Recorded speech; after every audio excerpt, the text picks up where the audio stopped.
My name is Claire Dorsey. I'm 33 years old, a licensed tech patent attorney, and I live alone in a modest but cozy duplex in the suburbs of Seattle. From the outside looking in, my life might seem polished structured. I wear heels that click confidently through marble-floored lobbies. I've stood in front of federal judges defending intellectual property worth millions, and I'm fluent in the sharp, strategic language of law. My life is organized in folders, digital and emotional. But beneath the well-cut blazers and polite smiles, I've always felt outside. Not an outsider in the dramatic sense, more like I was born into the wrong story. I love my family, I really do. But loving them never made me feel loved by them in return. At least, not in the way I needed. I come from a traditional East Coast family, Connecticut, old money, ivy on brick walls, silver cutlery polished for Sunday dinner. My father, Richard Dorsey, is a retired finance executive who still checks the market before he brushes his teeth. My mother, Eleanor, is the type who arranges fresh lilies in Waterford crystal vases even when no one's coming over. Everything with them is about appearances, precision, expectations. I'm the youngest of three. My brother Nathan is a surgeon. My sister, Meredith, runs a successful chain of luxury spas. Me? I'm the one who chose law over people, as my mother once said at a family brunch in front of everyone. She meant it as a joke, I think. But I never laughed. You'd think being a patent attorney would earn me some respect in a family that treats LinkedIn like the Bible, but somehow, I've always felt like the placeholder child. The one who fills the third seat but doesn't quite fit at the table. When I turned 30, I started to notice how invisible I'd become. Not just to men I dated or tried to, but even to my own relatives. They'd forget things I told them, glaze over when I spoke. My victories, no matter how legitimate or hard-earned, never drew much attention. I wasn't flashy, I wasn't dramatic, I was just there. The turning point came on a rainy Sunday, 3 years ago. It was one of those cold, gray Pacific Northwest afternoons that seeps into your bones. I had just finished back-to-back weeks working on a case involving a major Silicon Valley firm. It was draining intellectually, emotionally, spiritually. My client won, and I should have been celebrating. But all I felt was emptiness. I remember sitting at my kitchen counter, still wearing my work blouse, scrolling through an endless sea of Instagram highlight reels of everyone living, laughing, and loving their supposedly perfect lives. I felt like I was watching the world move on without me. I didn't want to go back to work. I didn't want to see another courtroom. And I definitely didn't want to answer another email starting with, "Per my last message." Out of sheer impulse, I got up and pulled a candle from the cupboard, one of those basic, half-used jars you pick up at Target without thinking. I lit it. The flame flickered, and the lavender scent spread slowly through the room. I watched it dance, listened to the silence around me, and for the first time in weeks, I felt present. That night, I started researching how to make my own candles. Not because I thought I could sell them, but because I needed something in my life that wasn't transactional. Something soft. Something mine. I spent the next few weekends melting soy wax in old saucepans, blending oils, testing burn times. My first few attempts were terrible, too much oil, wicks that burned sideways, but I didn't care. I wasn't chasing perfection. I just wanted to create something with my hands for once. Something quiet. Something that smelled like peace. I called the little project Wick and Water. It was a private joke. A nod to fire and fluidity, two things I didn't allow myself to be. Two things I secretly craved. Eventually, I listed a few of my better candles on Etsy. Just to see. I wasn't even trying to make money. I used photos taken on my iPhone, wrote little descriptions late at night, and clicked publish without telling anyone. And then someone bought one. Then another. Then a dozen. I still remember the first customer message that made me cry. It was from a woman named Rachel who said my candle reminded her of her late grandmother's kitchen. "I don't know how you captured it," she wrote. But I lit it and just sobbed. "Thank you. I breathe." That was the moment I realized this might be more than just wax and wicks. It was connection. It was healing. It was me, finally offering something to the world that felt real. I didn't tell my family right away. I wanted to protect it for a while, at least. But secrets don't stay hidden forever. And when I finally did tell them, they laughed. But that's another part of the story. I told them on a Sunday. I don't know why I picked that day, maybe because I'd always associated Sundays with family. Sunday roast, Sunday jazz on the stereo, Sunday expectations. Maybe I thought they'd be more relaxed, more open, less themselves. We were gathered at Meredith's Placer new 4-bedroom colonial in Westport, all reclaimed wood and granite countertops, the kind of place that looked like it had its own Instagram filter. She hosted family dinners now that my parents were semi-retired and claimed they wanted to enjoy their golden years, without the burden of entertaining. Truth was, they were just tired of pretending to enjoy hosting their own children. It had rained that morning. Everything smelled like damp earth and spring. I showed up a little early with a box of candles in the backseat of my car, tucked neatly beside a bottle of red and a homemade salad no one would eat. I didn't plan on showing the candles. I didn't even plan on mentioning them. But I had this wild hope, this whisper in my chest that said, maybe today they'll see you. Inside, everything was warm and loud and sterile in that specific Dorsey way, music playing at a tasteful volume, everyone drinking from crystal glasses as if that made them more forgiving, more kind. Meredith's twins, Josh and Will, were showing my father their latest robotics project while Nathan argued with his girlfriend, Madison, about whether or not to get a dog. No one noticed me come in, not really. Meredith waved distractedly from the kitchen, already halfway into her performance as the perfect hostess. "Claire, you're early," she said, brushing a lock of honey blonde hair from her cheek. "How's work? Still suing the pants-off startups?" I gave her a tight smile. "Actually, I've been working on something else lately. A side project." That caught her attention. She turned, slowly, wine glass in hand. "Oh, what kind of project?" I hesitated. My heart was suddenly thudding, too hard for such a simple sentence. "I started a candle business." The room didn't go silent right away. It took a second for the sentence to land, for my words to worm their way into their ears and register as something absurd, and then there it was. A ripple of amusement that spread across their faces like oil in water. Meredith let out a soft, incredulous laugh, the kind she usually reserved for reality television. "You're kidding. Like, Etsy candles?" I nodded. "Yes. I pour them, source the oils myself, create the scents. It's called wick and water." Nathan looked up from his drink. "Wick and what?" "Wick and water," I repeated, feeling suddenly foolish for the name that once made me feel so proud. "It's small, but I've been getting good reviews. I ship orders every week." Madison raised an eyebrow. "You mean like actual people are buying them?" "Yes," I said, quieter now. "More than I expected. It's been really fulfilling." And then came the laugh. The full, unrehearsed, careless laugh from my father. That deep, half-growling chuckle that used to echo down the halls when he was on the phone with clients. It came out of him before he could stop it, and once it did, the rest followed. Meredith doubled over, hand on her stomach. "Oh my God, Claire, this is too much." "What, you're going to become a candle influencer now? Maybe do a tutorial on how to melt wax." Nathan was smiling too, sipping his drink with a smirk. "Guess those law school loans were totally worth it, huh?" I looked at my mother. She wasn't laughing. But she wasn't defending me either.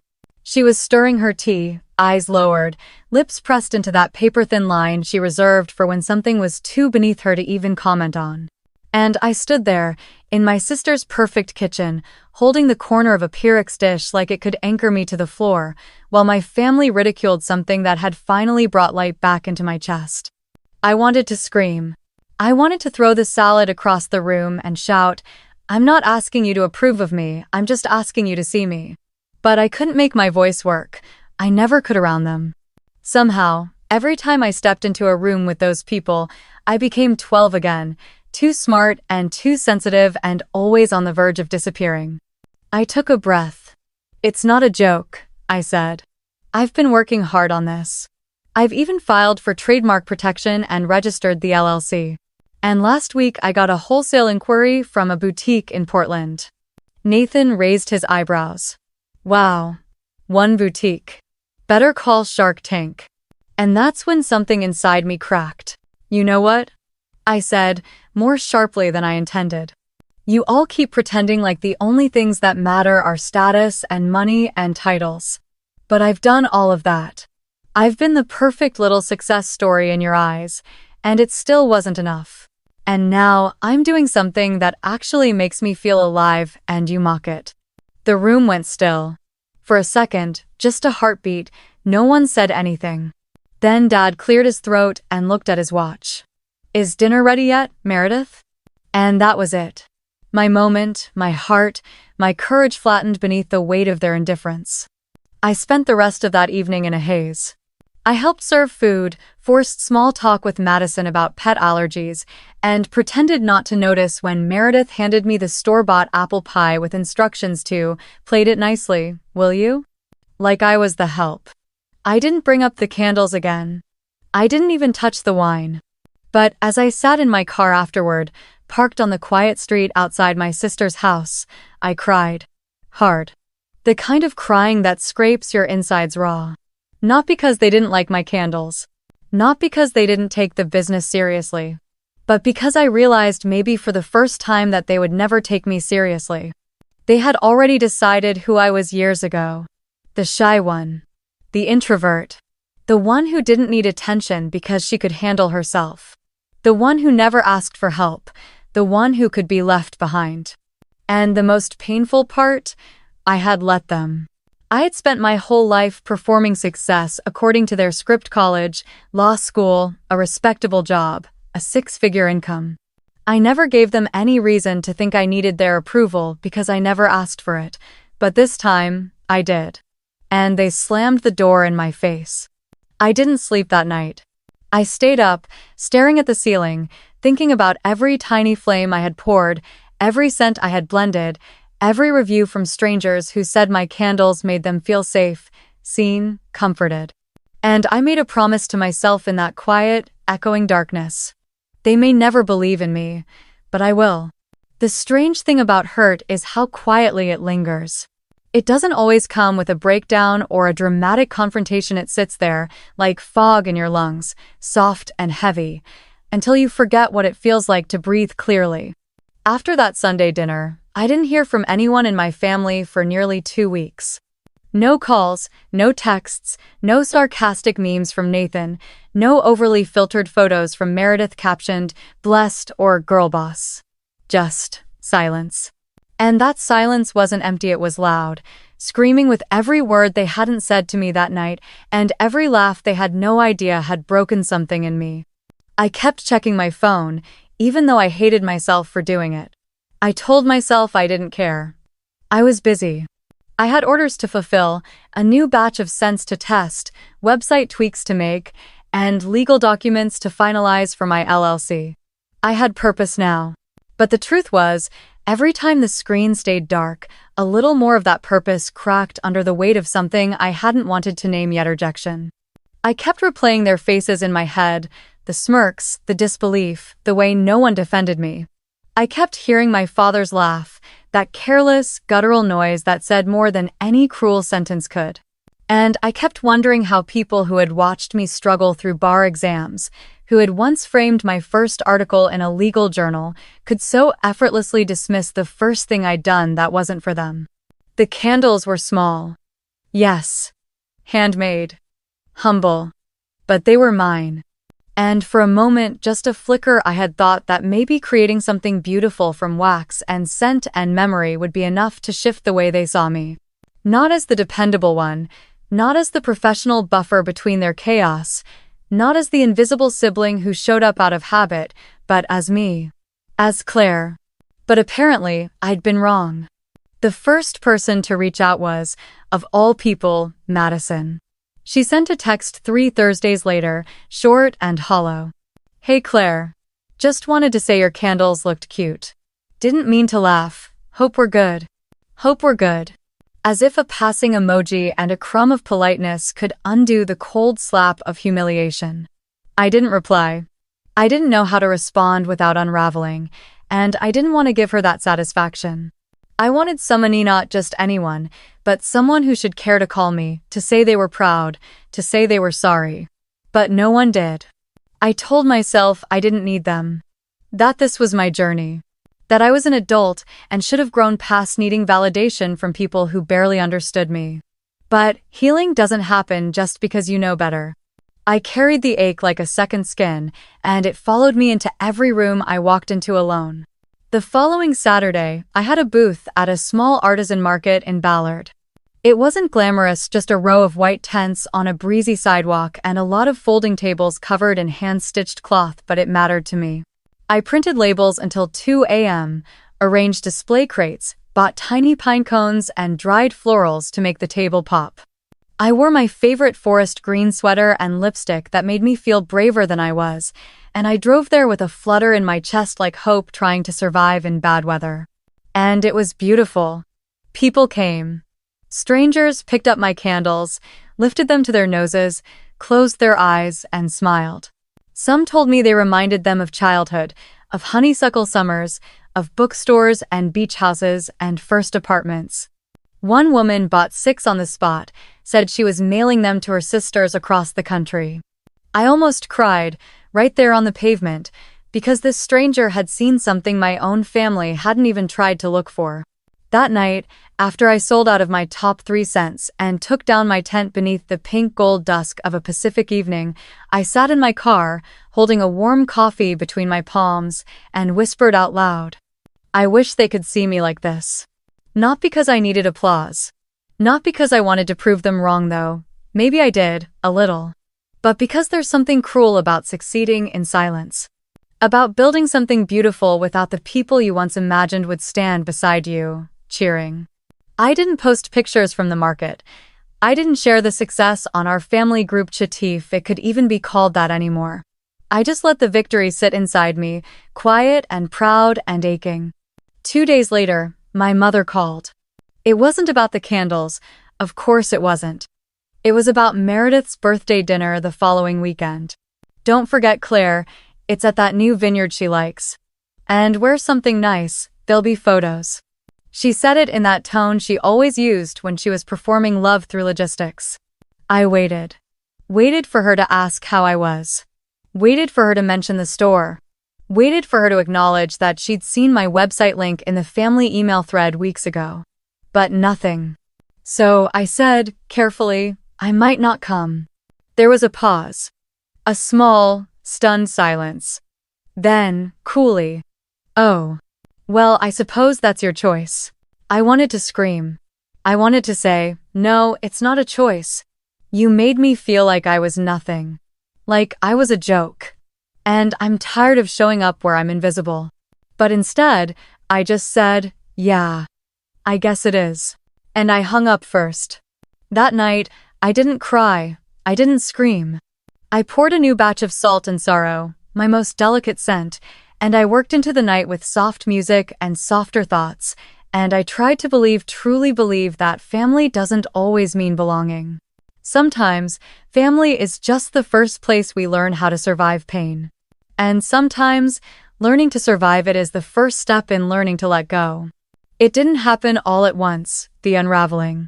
That's the thing with families like mine, when they push you out, they don't slam the door, they just stop opening it. They forget to call, forget to include, forget to remember you. But it's not really forgetfulness. It's calculated omission dressed in politeness. It's love diluted into obligation, and eventually, even that begins to rot. After I skipped Meredith's birthday dinner, something shifted. I became the one who's pulling away. That's how my brother phrased it when he finally reached out 2 weeks later, with a half-hearted, "You okay? Heard you've been kind of distant." As if I'd taken up residence on the far side of some imaginary fence they'd built without me noticing.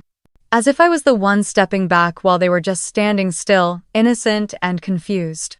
And I would have let that go, maybe, if it had just been distance. I've learned to make peace with space, peace with silence, but it wasn't just that. It was Meredith planning Mom's 65th birthday brunch and not inviting me to help, even though I've always been the one who remembered Mom's favorite cake, who knew she hated lilies because they reminded her of hospitals. It was Nathan forwarding a real estate contract for a family lake house my parents were co-signing with him and Meredith, the kind of generational investment they prided themselves on, except there was no mention of me. No courtesy call, no, would you like in? Just two names on a deed and a casual. Didn't think it was your thing, when I found out. It was the way they began to refer to each other in ways that edged me out. We're thinking of taking Dad to Scotland this fall. We decided to pitch in for Meredith's renovation. We thought it'd be best to move the family holiday to Vermont this year. A word I used to be part of, now folded in like an afterthought, if I was lucky. I began to feel like furniture they'd outgrown still standing in the corner, but no longer sat upon. Not hated, just unnecessary. And maybe that's what hurt most of all. Not the rejection itself, but the casualness of it. The ease with which I was written out of the story. Like a character who didn't test well with audiences. Gone with a shrug and a silent scene cut. There were other moments.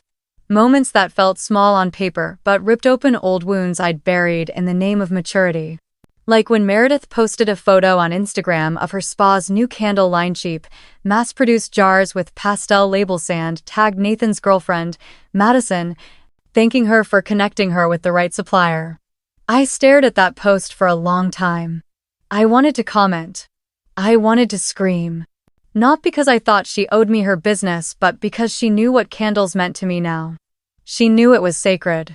And still, she looked elsewhere. That was an oversight. That was a statement. Or the day I received a legal notice as soft, formal, but unmistakably clear. My parents had adjusted the trust. Not revoked it. Just redistributed. A few shifts in language. A few percentages shaved here, padded there. Meredith and Nathan's allocations increased. Mine, marginally reduced. Standard estate restructuring, their attorney wrote.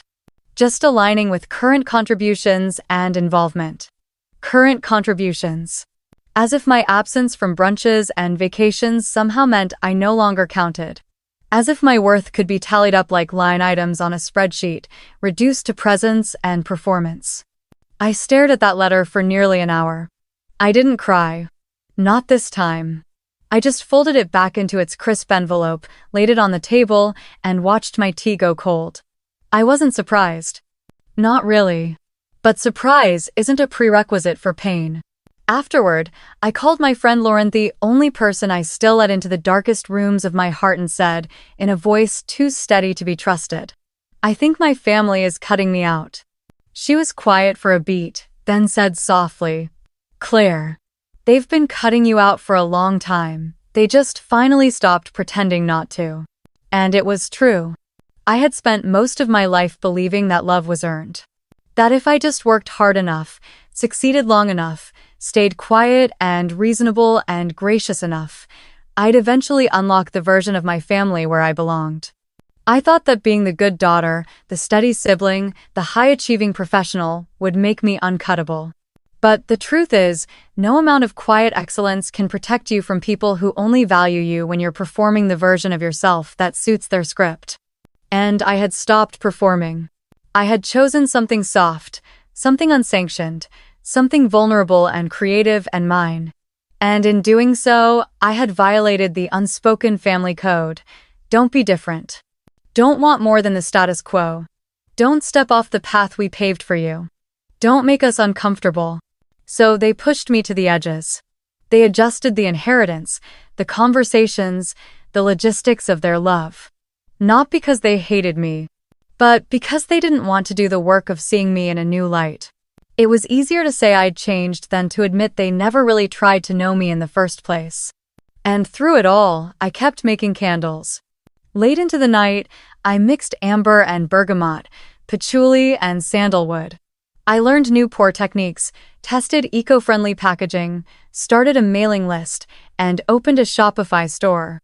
I got emails from customers saying my candles helped them through divorces, deaths, mental breakdowns.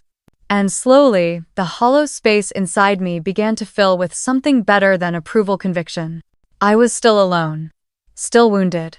Still angry. But now, at least, I had something that belonged to me. Something that no one could uninvite me from, or take away, or shrink behind my back. My family hadn't just laughed at my Etsy store. They had rewritten the entire narrative of my place in their world. But what they didn't realize was that I had already started writing my own story. There is something sacred about building in silence. Something intimate, even holy, about creating without applause, without permission, without an audience clapping in time with your heartbeat. And yet, God, there is also something lonely about it. Something brutal and raw and slow, like trying to sculpt hope from clay while the people who raised you walk by without even glancing at your hands. That's what the next few months felt like. I buried myself in the work, not out of obsession, not even ambition, but survival. The candles became more than wax and fragrance and glass. They became a language I finally understood. I couldn't articulate how much the exclusion from my family hurt, how deep the betrayal of that trust cut. How invisible I had always felt in a house filled with voices that never made space for mine, but I could distill that ache into scent. I could pour it into jars and ship it to strangers who wrote back to say thank you. This reminds me of home. This smells like healing. My bestseller was a soft, amber blend called Beneath the Oak. I created it late one night after a dream about the backyard of our old house, the one we lived in before Meredith went to boarding school and Dad got promoted and the world started keeping a score. In that dream, I was small again, barefoot on wet grass, sitting beneath the oak tree while Mom read poetry from an old, cracked book. It wasn't a real memory, I'm sure of that. But it felt like one, and the warmth of it lingered long after I woke up. So I chased that feeling with essential oils and soft musk until the scent matched what the dream had left behind. That candle sold out in under 48 hours. I didn't tell anyone in my family. Not because I didn't want them to know, but because I still carried this ridiculous, fragile hope that they might ask. That maybe, one day, someone would call and say, "How's your shop doing?" Not with sarcasm or polite obligation, but with curiosity, with care, with the kind of quiet that listens. But they didn't. Of course they didn't. Instead, I got invitations to family events with RSVP notes that felt less like welcome and more like reminders of my place. Bring wine, bring dessert, bring politeness. Just don't bring yourself too loudly. And yet I kept showing up. Not because I felt loved there, but because I still hadn't unlearned the habit of hoping. I still wore the necklaces Meredith used to compliment before she stopped seeing anything past my neckline. I still brought artisan candles wrapped in ribbon for my mother, who placed them on guest bathroom shelves like museum pieces unlit, untouched, unmentioned. And I still smiled through dinners where conversations orbited around Nathan's new investment properties, Meredith's spa expansion, and Dad's latest friendly golf with people who still matter. They never asked about wick and water. They never mentioned my website, even though I knew for a fact they'd all seen it. My cousin Lila told me Mom had forwarded the link to her once with a, "Look at Claire's cute little project." Cute. I didn't scream. I didn't slam any doors. I just went home after those dinners and poured something dark and smoky, something that reminded me of bonfires and burnt wood and the way grief sometimes smells like memory. I named it Midnight Grace, and it sold better than any candle I'd made to date. It was around that time that the wholesale orders began to grow. A small boutique in Portland led to a larger one in San Francisco. Then, a lifestyle influencer with nearly 100,000 followers shared a photo of my candles next to a bathtub filled with rose petals and tagged me with the caption, "Self-care never smelled so good." My follower count doubled overnight. My store crashed from too much traffic. I had to call my neighbor Lauren to help me label boxes at 2 a.m. because I couldn't keep up with demand. We worked by candlelight hoe fitting, and she smiled at me through the waxy haze and said, "Claire, this is becoming something real." And it was. I wasn't making millions, not yet, but I was building something with my own two hands. I was carving out a version of success that didn't depend on courtrooms or nameplates or the applause of people who didn't know how to love me without condition. And still, I found myself craving that one sentence from someone in my family.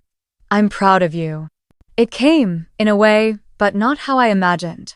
One afternoon, I got a call from a woman named Ellen Stone, the head buyer for a luxury hotel chain. She'd been given one of my candles by a guest and wanted to discuss a potential collaboration for their West Coast suites. My heart nearly stopped. At the end of the call, she said, "It's rare to find a brand with such emotional resonance. Your product isn't just scented story. Who taught you to do that?" And I didn't know what to say. I hadn't been taught. I had learned the long, hard way through rejection and silence and heartbreak, and the kind of loneliness that forces you to reach inward when there's no one reaching back. I signed the deal 2 weeks later. And once again, I told no one. I celebrated alone, with Thai takeout and a glass of Prosecco in my backyard, sitting under a string of cafe lights I'd hung myself, and for the first time in months, I didn't cry. But that quiet night, as the stars came out and the wind rustled through the hedges, I realized something painful and freeing all at once. Maybe they would never see me. Maybe they were never meant to. And maybe, just maybe, that was the beginning of being free. It was Meredith's idea to host Thanksgiving that year, and maybe I should have known then, should have felt the tremor beneath her perfect, curated invitation, the one with the scrolling font and the words casual, cozy, family only. That this was going to be one of those nights that would leave bruises invisible to everyone but me. Still, I said yes. I said yes because part of me, some fragile, battered shard of hope, still believed in the mythology of family. Still clung to the dream that maybe, if I just kept showing up, they would finally start seeing me not as the Claire they'd invented in their heads, but the Claire I was actually trying to become. I made 3 candles to bring custom blends, warm and woodsy and spiced with clove and cinnamon and a hint of cedar, the kind of scents that made you feel wrapped in a flannel blanket, safe and warm and wanted. I boxed them in brown craft paper, tied them with burnt orange ribbon, hand-wrote a little card for each one. Thankful for you. It wasn't a branding move. It was me reaching out, again, with my quiet heart in my open hands. Meredith didn't even comment when I handed her the box. She smiled tightly, nodded, set it aside near the pile of wine bottles and flowers and store-bought pies. "Oh great, thanks," she said, as if I'd brought her napkins. Nathan was already halfway into a story about a new business acquisition, and Mom was busy fussing over the turkey. Dad had taken his usual seat at the head of the table and immediately pulled out his phone. Nothing new. The room looked beautiful, of course it did. Candles lit on every surface, not mine, naturally, but ones from some designer brand with sterile, overpriced packaging. The kind of candle you buy because it has a foreign name and an $80 price tag, not because it makes you feel anything.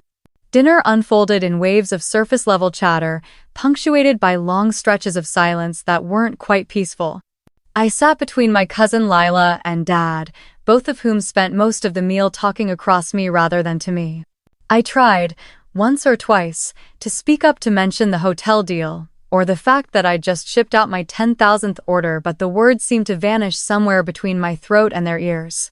It wasn't malice, it was erasure. And erasure, in some ways, is worse than cruelty, because it lets them pretend nothing's wrong while you bleed invisibly in plain sight. The moment everything shifted was so quiet, it almost slipped by unnoticed. Nathan had just finished describing a new vacation rental project in Montana. Something sleek and expensive and entirely for the photosand. Meredith, swirling wine in her glass, said, "You know, I was actually thinking of adding a retail corner to the spa in Aspen. Like a curated space for candles and luxury self-care stuff. Madison mentioned it, didn't she?" I looked up, half hopeful, half dreading. I waited. Then Meredith turned pointedly to Lila and added, "You're in marketing. You'd totally get it. You could help source vendors. Maybe find some really aesthetic options, right?" He blinked. Once. Twice. The room went on as if nothing had happened. I opened my mouth. Then closed it. My chest felt like it had been hollowed out with something dull and slow. I said, finally, because I had to, because not saying anything would have felt like swallowing fire. You know I have a candle line. It's actually doing well. You could have asked me. R.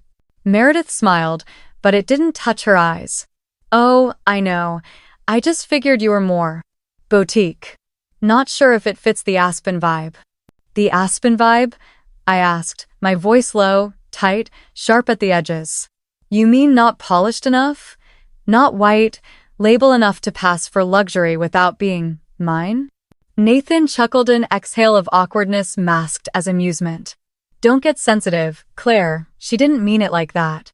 I'm not being sensitive, I said, even though I was. Even though my whole body was buzzing with the heat of humiliation. I'm telling you, it hurts when you treat me like a stranger who doesn't belong at this table. When you talk about things I do, things I create, as if I'm not sitting right here. That was when my father finally looked up. Not at me, just generally. He said, like he was making a neutral observation about the weather. Claire, no one's dismissing you, you just go your own way. That's fine. But you can't expect everyone to orbit around your personal projects. Projects, I echoed, the word sour on my tongue. Is that what you think this is? Let's not do this right now, my mother said sharply, folding a napkin too precisely, too forcefully. It's Thanksgiving. Right, I said. God forbid we ruin the photo op. The table went silent. Plates clinked. Somewhere outside, wind rustled dead leaves against the windows. And then Meredith said, like she was settling a courtroom dispute. Look, Claire, we're glad you found something that makes you happy. But it's not personal that we don't treat it like a Fortune 500 company. You're passionate. We respect that, but that doesn't mean we have to build our lives around it. I laughed just once, short and breathless. You don't have to build your lives around it, you just have to stop pretending I don't exist. No one answered, and that silence said everything. After dinner, I helped clear the dishes. I said goodbye like nothing had happened. I even hugged my mother, even though I could feel how stiff she was beneath the cashmere sweater she always wore for family photos. Then I drove home. In silence, no music. Just the dull ache of old grief and fresh clarity. That night, I lit one of my own candles. Beneath the oak, the scent that reminded me of a home I might have made up, and I sat in the dark and whispered to myself. They are never going to choose you. You have to choose yourself. And I did. There is a silence that isn't peaceful. It isn't still. It isn't calming or gentle or even empty. It's thick, suffocating, cruel. It's the kind of silence that buzzes in your ears like a swarm of bees, the kind that tightens around your throat the longer you try to pretend you're not drowning in it. And that was the kind of silence I found myself in after Thanksgiving. After that table full of people I used to call family reminded me, in every possible way, that I was only ever a guest in their world, a tolerated guest who'd overstayed her welcome. I didn't get out of bed the next morning. Or the one after. I answered work emails with a ghost hand, barely skimming the words. I ignored texts from Lauren, from customers, from the influencer who wanted to partner on a winter candle line. None of it mattered. None of it felt real.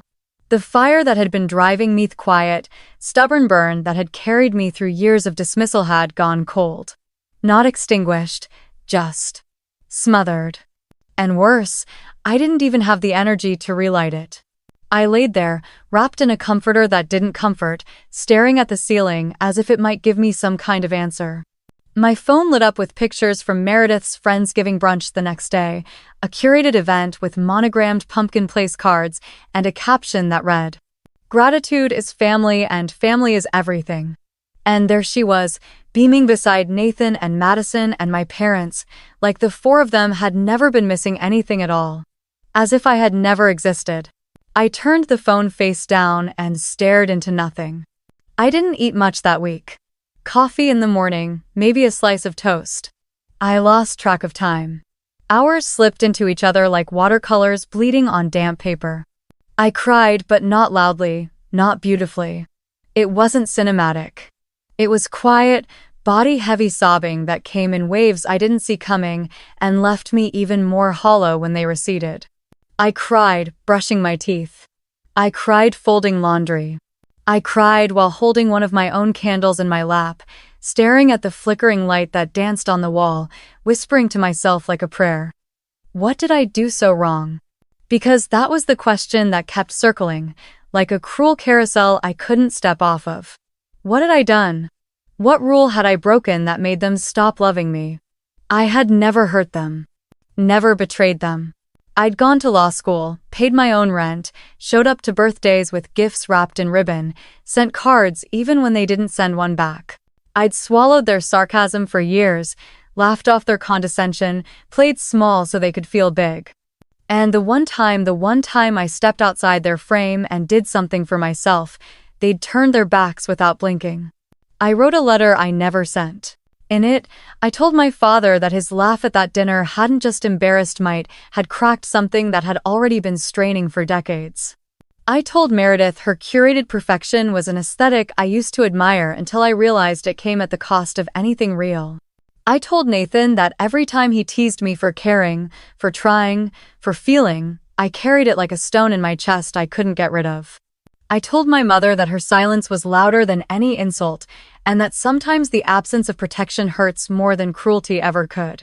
I wrote the words and then tore them up. Because it didn't matter what I said. They weren't listening. And in that realization, bitter and devastating and cold, I came to a conclusion that both shattered and freed me. I was never going to be enough for them. Not because I wasn't worthy, but because they had never learned how to love a woman who wasn't useful, agreeable, or easy to categorize. They didn't know what to do with a Claire who was building something with her hands instead of her resume. They didn't recognize me outside the box they'd stuffed me into, and now that I'd climbed out of it, they didn't want to look at me at all. The pain of that knowing settled in my body like weight, like grief, like lead. I couldn't breathe properly for days. I barely slept. I started dreaming of empty rooms, of locked doors, of voices just beyond the wall that never said my name. And in the center of it all was that one desperate thought I didn't want to admit to anyone, not even myself. I want them to miss me. I wanted my mother to call and say she noticed I was gone. I wanted Meredith to text and say I was wrong. I wanted my father to take me aside at some family function and whisper, "You're doing something amazing, Claire. I'm sorry I didn't say it sooner." But none of that happened. And slowly, painfully, I began to realize it never would. That was the loneliest I had ever felt.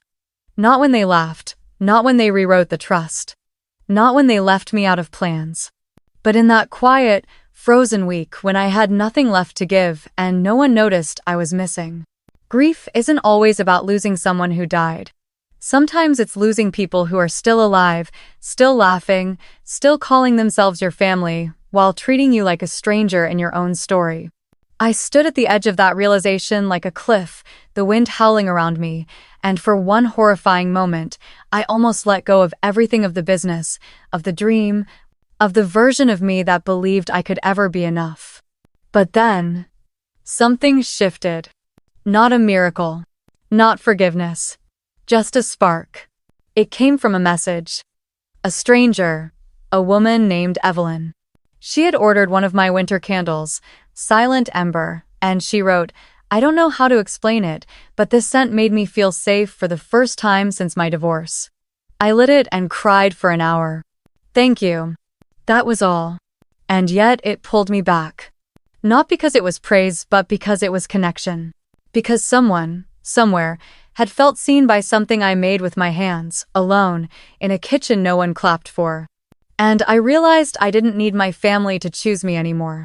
I could choose myself. Not with bitterness, but with grace. And maybe, just maybe, that would be enough. I wasn't looking for anything. That's the truth. I wasn't snooping or scheming or digging for reasons to hate them, because by that point I had already accepted that hate wasn't what I felt, not really. It was grief. Grief dressed in anger, curled in the corner of my chest like a quiet, shivering animal. And like most grief, it didn't need fuel, it just needed time. But then the truth came to me anyway, uninvited and jarring, like a hand grabbing your shoulder in a crowd, spinning you around, and forcing you to look at something you can't unsee. It started with a call from a client, a young startup founder I'd helped secure a patent for 6 months prior. He was kind, brilliant, and slightly disorganized, the kind who always scheduled calls during traffic or texted documents at 2 a.m. But he had a good heart and had always been grateful for my help. "Hey, Claire," he said, his voice light and casual. "Just wanted to double-check your firm isn't repping Oralux now, right? I saw your name listed on a draft contract they sent over, and it didn't make sense." I frowned. "Oralux? Yeah, that wellness tech brand out of Colorado. Their legal rep sent me some docs, and your name was still in the metadata of the IP proposal." I felt something twist in my stomach. "Can you forward it to me?" "Sure. You're probably not even involved, right? I just figured. Small world, huh?" Small world. Or big mistake. The email came 10 minutes later. I opened the attachment, a sleek, professional-looking proposal detailing a patent application for a new line of aromatherapy diffusers with integrated AI scent matching. It was clean, well-researched, and undeniably familiar. Do familiar. As I scanned the technical language, my chest tightened. Not because it was impressive, but because large chunks of it were mine. Not copied word for word, but unmistakably lifted. The structure. The phrasing. Even the footnote about sensory retention linked to olfactory memory. I had drafted that line in a late-night haze over a year ago for my own business proposal. It hadn't even gone public yet. I checked the metadata. The original author's name? Claire Dorsey. But the document had been renamed. Resaved, repackaged. By someone else. The company repping Oralux was called Westbury and Goldme Father's firm. I don't know how long I sat there, staring at the screen. Minutes. Hours. I don't remember breathing. I just remember that cold, sharp feeling flooding my chest like ice water. Betrayal, not in suggestion, but in evidence. Not passive. Not emotional, not interpretive. Proof. He had taken it. He had stolen work I had developed in the early days of wick and water concepts I had casually spoken about over dinner, notebooks I used to leave on the coffee table during holidays, thoughts I'd once shared in naive trust with a father I believed would protect me. He had accessed them. And now here his firm was profiting off them under someone else's name. And that wasn't just dismissal. That was theft. That was war. I pulled up everything I had: old drafts, digital timestamps, saved notes from brainstorming sessions, emails to myself outlining proprietary ideas I hadn't yet implemented. I built a digital trail so tight it could strangle. And then I did the thing I hadn't let myself even consider until that moment. I called a lawyer. Not just any lawyer. My old mentor, Joanna, the only woman in the firm who had ever treated me as an equal. She'd retired 2 years ago, started her own private practice, and the moment I heard her voice, something inside me cracked open, not from weakness, but from relief. Because I wasn't alone anymore. "Claire," she said after I told her everything. "This is serious. It's not just an ethics violation. If we can prove he used your proprietary work for commercial gain under another firm, especially without your consent or licensing, we're looking at a full-on IP infringement case. And the fact that it's your father's firm? That makes it uglier but not less winnable." And for the first time in a long time, I didn't flinch when someone called him my father. I felt angry. Not helpless angry. Not flailing angry. Focused angry. It was a clarity I hadn't known I was capable of. I filed the paperwork the next day. A formal cease and desist. A demand for records. A request for disclosure of internal communications related to Oralux and the development of the IP they were claiming to own. I didn't warn him. I didn't ask for an explanation. I didn't give them the chance to spin it into a misunderstanding. Because I knew somewhere deep in my bones that if I had been anyone else, just another associate, just another name on a resume, they would have known better. But because I was his daughter, because I had walked away from the path he paved and dared to build something of my own, he had assumed I wouldn't fight. He had assumed I'd stay small. Stay quiet. But I wasn't that woman anymore. I was the woman who had built a brand from scratch. Who had shipped 10,000 candles by hand. who had cried herself to sleep and still woken up to pour wax in the morning, who had been erased, diminished, overlooked, and had still kept going. They didn't expect me to fight, but I was going to. Not just for the business. For me. Because I finally understood that winning wasn't about applause or forgiveness or even being loved again. Winning was about reclaiming every part of myself they had tried to write out of the story and daring to write something new. I didn't plan the confrontation. That's the thing about the truth, it doesn't always knock politely. Sometimes it bursts through the door, uninvited, at the exact moment everyone is pretending everything's fine. And that's exactly how it happened at a Sunday brunch Meredith had organized for just the family, a gathering that felt, even on the surface, like one of those polished Instagram vignettes where everyone's smiling but nobody's really looking at each other. I had almost said no, but something in me needed to see their faces before everything changed, needed to walk into that room not as the castaway, not as the afterthought, but as the woman they never thought would rise. The house was stunning, of course. Meredith had redone the living room again, clean lines, eucalyptus bundles on the mantel, custom cushions that screamed quiet wealth, and everyone was already sipping mimosas when I walked in. My father was holding court in the corner, talking stocks with Nathan. My mother offered me a brief, distracted smile. Meredith waved from the kitchen like I was the help. But no one knew what was coming. Not yet.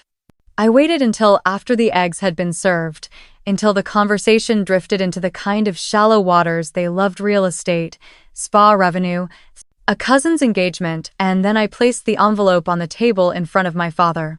He looked down at it like it was a napkin. "What's this?" "Read it," I said. Calm. Firm. My hands didn't shake. He opened it slowly, like a man unwrapping a gift he didn't ask for, and as he scanned the legal header, something in his face shifted barely, but enough. A flicker. Recognition. Then denial.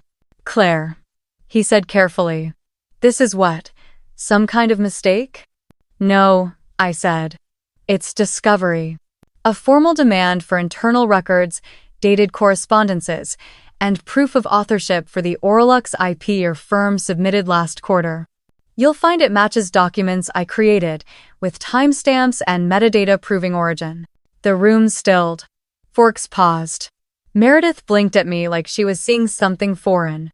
Nathan leaned back like he wanted distance from whatever was about to happen. "You're accusing me?" my father said, his voice quieter than I expected. "Of theft?" "I'm not accusing," I said, and this time I let my voice rise, not shouting, but strong, unyielding, steady with the fury of every time I'd been overlooked. "I'm stating, you used my work. Work I developed independently, long before your client ever approached you. And you repackaged it. Without consent. Without credit. Without even a conversation." He laughed then. That hollow, patronizing laugh he always reserved for moments when he didn't know what to say but refused to admit he was wrong. "Claire, for God's sake. You've always been dramatic. You said yourself, these were early ideas. Casual. You had them on paper, sure, but you never filed anything. That doesn't mean you get to steal them," I snapped. "You don't get to decide when my work is legitimate. You don't get to play gatekeeper to my value." My mother put her hand on his arm. "Maybe this is just a misunderstanding." I turned to her. "Like the inheritance change? Like the family investments I was left out of? Like every time you sat silent while I was mocked at that table? You've built an entire life on misunderstandings that conveniently erase me." Meredith exhaled sharply, folding her napkin with more force than necessary. "Claire, you really need to stop framing yourself as the victim. You left the firm. You left us. You went off chasing your little candle dream, and now what, you want applause?" "I never wanted applause," I said. "I wanted respect. I wanted a seat at a table I helped build." Nathan shrugged. "Jesus, Claire. If you really think Dad meant to steal from you, take it to court. Don't make this a family spectacle." "I have taken it to court," I said, my voice breaking now, not from weakness, but from the weight of it all. "Because this is a spectacle. This whole performance, this family of curated perfection and polite betrayals, it's always been a performance, hasn't it? And the only thing that ever really mattered was keeping it pretty enough to post. My father's jaw tightened. We did what we thought was best. You've always been difficult. No, I whispered. I've always been inconvenient. I've always made you uncomfortable because I refused to shrink to fit your story. The air in the room shifted. No one spoke. And then, quietly, from across the table, Lila's cousin, who never said much, murmured, "I saw the emails. Claire, you're right.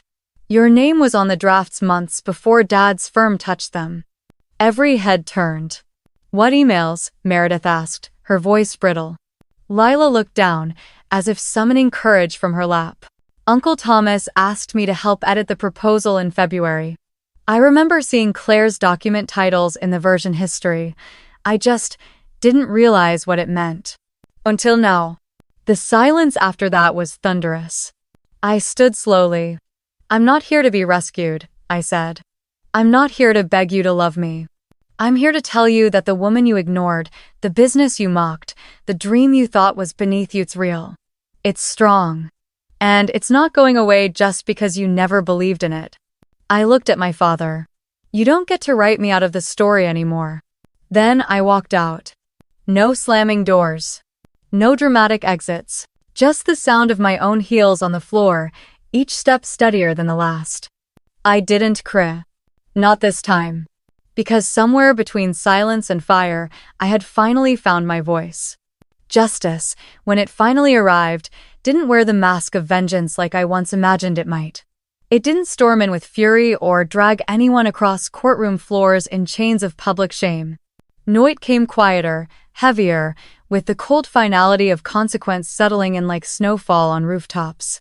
At first, it didn't feel like winning.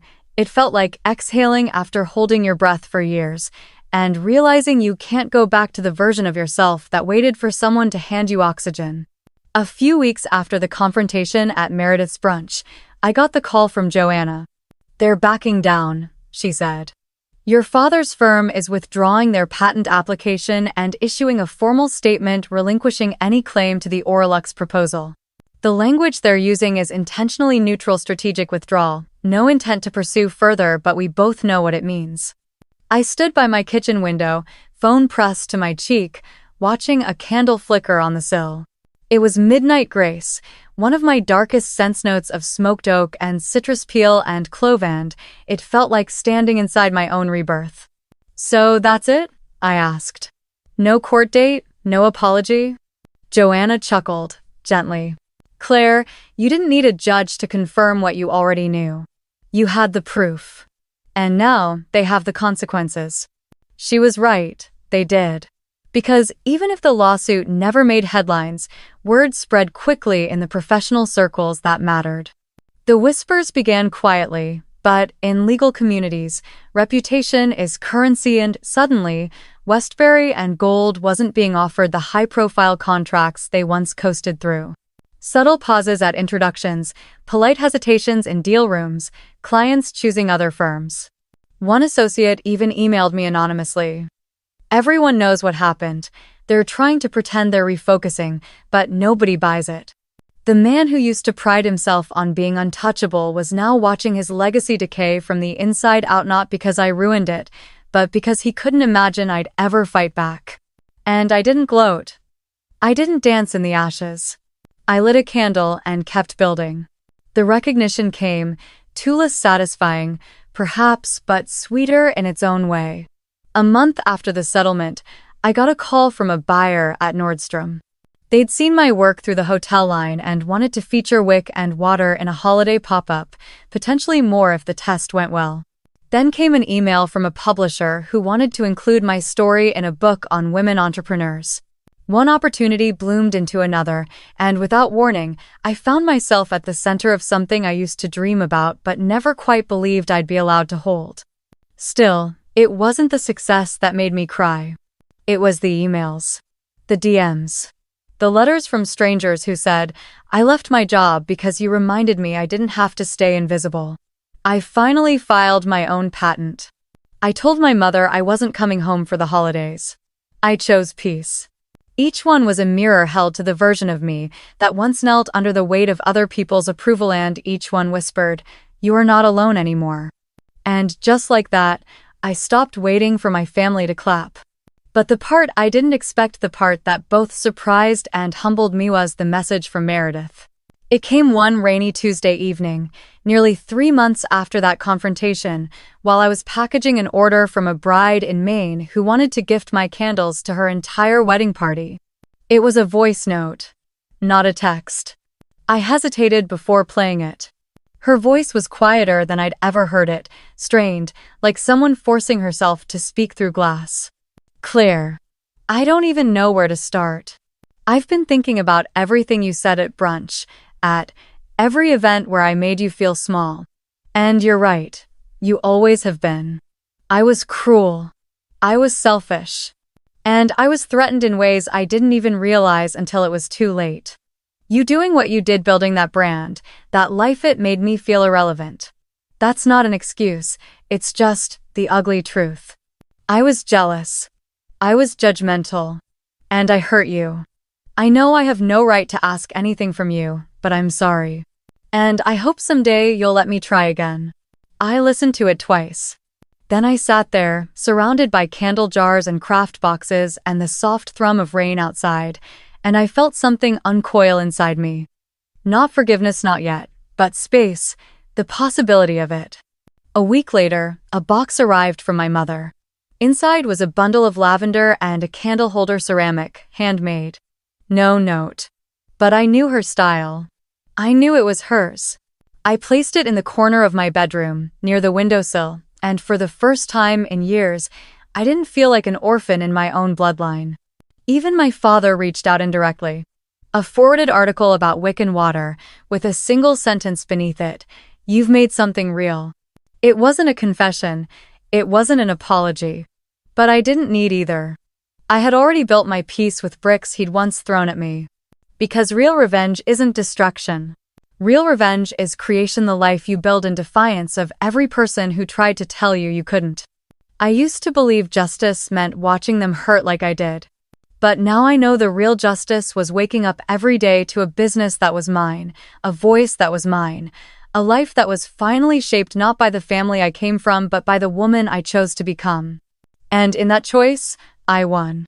There's a strange kind of peace that settles in when you stop waiting for the people who hurt you to undo the damage they caused, when you finally stop rehearsing speeches they'll never ask you to give.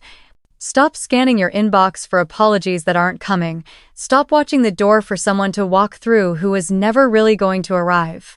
That's where I live now, not in bitterness or resignation, but in something quieter, something gentler, something sturdier than hope. I live in a life I built with my own hands, not for applause, not for revenge, but because it is the truest thing I've ever made.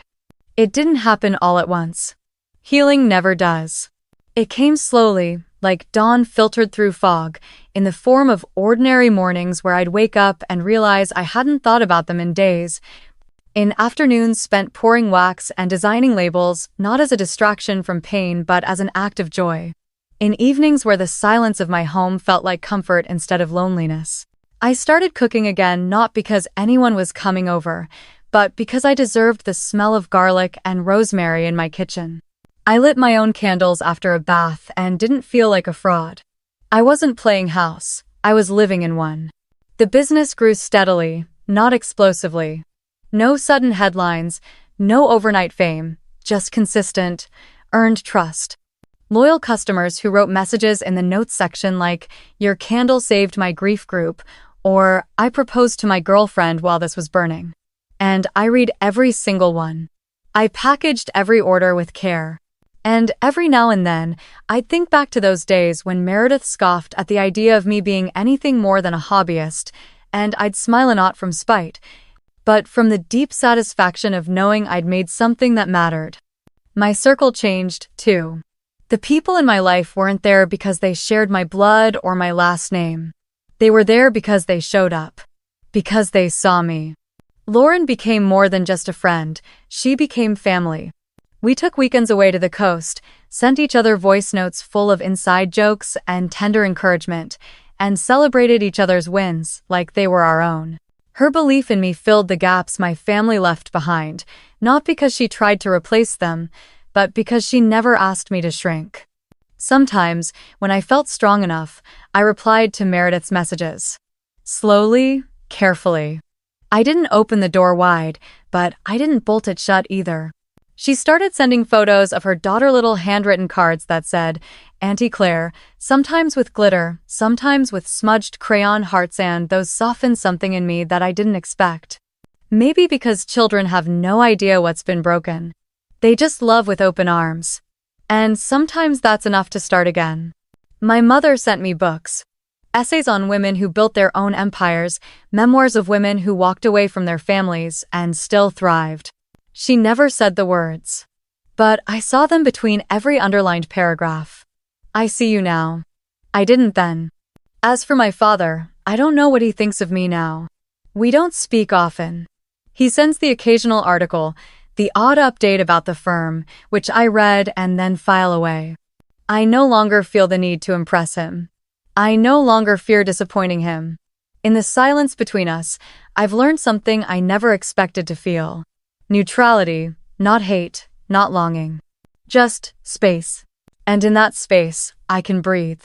One Saturday in early spring, I stood in my studio, sunlight spilling through the windows, eucalyptus hanging to dry from the beams, and the smell of bergamot and amber warming the air, and I realized I hadn't thought of them at all that day.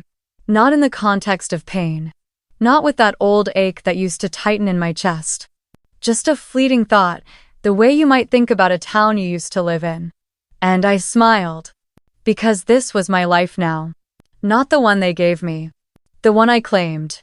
If there's one thing I've learned through all of this, through the betrayal, the laughter behind my back, the silence that felt louder than any scream, and the justice that came not like a trumpet but like a slow unfolding, it's that sometimes the love we chase from others is really just a reflection of the love we haven't given ourselves yet.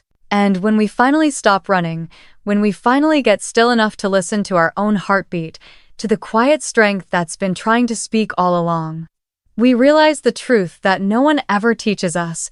We were never unworthy, we were just surrounded by people too broken or too blind to see our light. For most of my life, I tried to earn what should have been given freely. I twisted myself into the version of a daughter they could accept, toned myself down so I wouldn't shine too brightly, held my dreams in closed fists for fear they'd be mocked or misunderstood.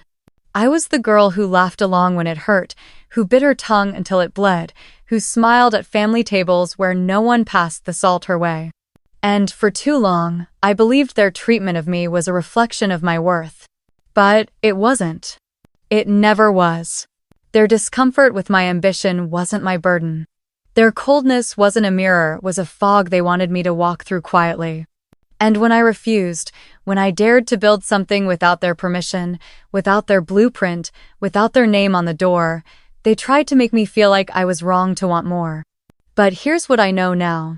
There is nothing wrong with wanting to be seen. There is nothing wrong with saying no more to the people who only show up when they need something. There is nothing wrong with building your own table when you've been denied a seat at theirs again and again. And there is nothing more powerful than choosing yourself not as a backup plan, not out of spite, but out of reverence for the girl you used to be, the one who cried in bathrooms and second-guessed her voice, and still kept going. If you are where I once was, if you are the daughter no one listens to, the sister whose name is left off the group text, the woman quietly dreaming in the shadows while others roll their eyes, I want you to know. You are not broken. You are not dramatic. You are not too much. You are simply waiting for the moment you realize you don't have to wait anymore. You get to start today. Even if they don't clap. Even if they call you selfish. Even if they leave. Because what you're building is bigger than their permission. Because the fire inside you is not for their comfort. Because you are already enough. Not someday. Not when they apologize. Not when they finally understand. Now. And once you know that, truly know it, no one can take it from you. Not even the people who tried.